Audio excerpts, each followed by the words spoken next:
Hey everyone, let's have a conversation about the NBA versus the National Hockey League. And I gotta say, I'm biased, but I will say now more than ever, I have not been watching the NBA. There's a few reasons for that, but this is a conversation that I'm actually agreeing with Stephen A. Smith. And he gets after the NBA, the players, coaches, and it stemmed from Steve Kerr's comments towards him thinking the NBA should go down to 72 games. Well, I have a reality check. Stephen A is about to just rip into that and also reference hockey and what the NHL currently has. And you know what? I wouldn't be surprised if Stephen A. Smith doesn't even know that the NHL is about to go from 82 games to 84 games. So let's talk about it and just this clip from Stephen A. By the way, let me make people very, very uncomfortable with what I'm about to say. I don't hear hockey players talking about playing less games. They play 82 games. Yeah, so he says they play 82 games. I don't hear hockey players complaining. And you know what's funny? Again, the NHL had a full 82 game schedule this year, and they still went to the Olympics.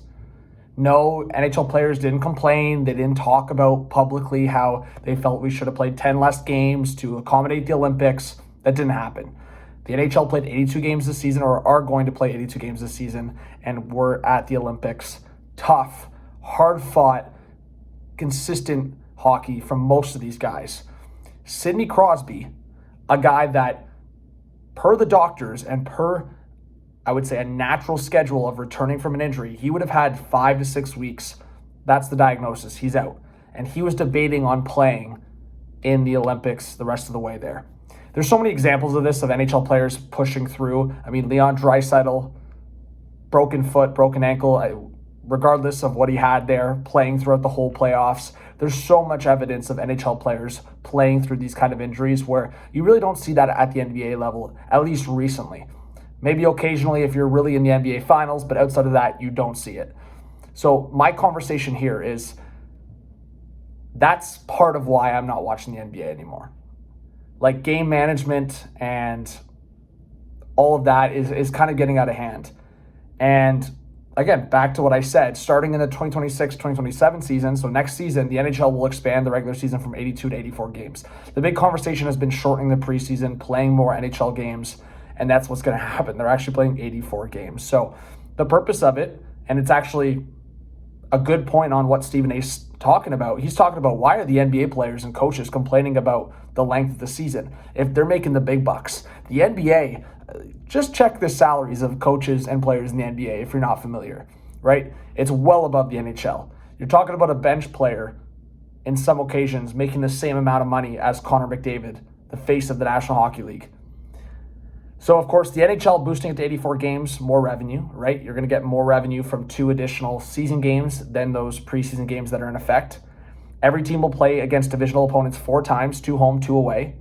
So that creates, obviously, more rivalry, more competitive games, more eyeballs, better attendance at those games.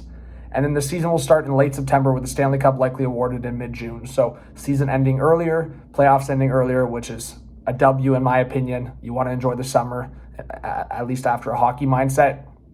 And then late September. I hate waiting till mid-October. I completely agree with that. And then preseason games will be cut to 4 per team. So different factors like that, and the money involved again. Look at the broadcast deals and the rights deals for the NBA. It's ridiculous. And they want to cut 10 games off the schedule.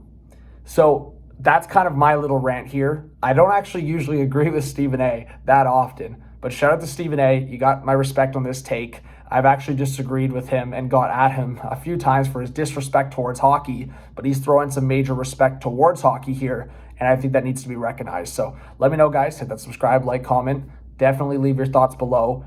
Do you guys think this is a trend towards people disregarding the NBA in a way, or do you think it's always going to be an international presence? And do you think that there's going to be more respect towards the NHL? Do you think this is the right move for them going to 84 games? Give me your thoughts on that as well. Obviously, the NHL has a lot more to go in terms of growing the game. I think the Olympics helped that. I think Team USA winning the men's and women's hockey at the Olympics helped that. And I also think overall, people are going to start seeing things like this and maybe think twice about it. Anyways, thanks, guys. Talk soon.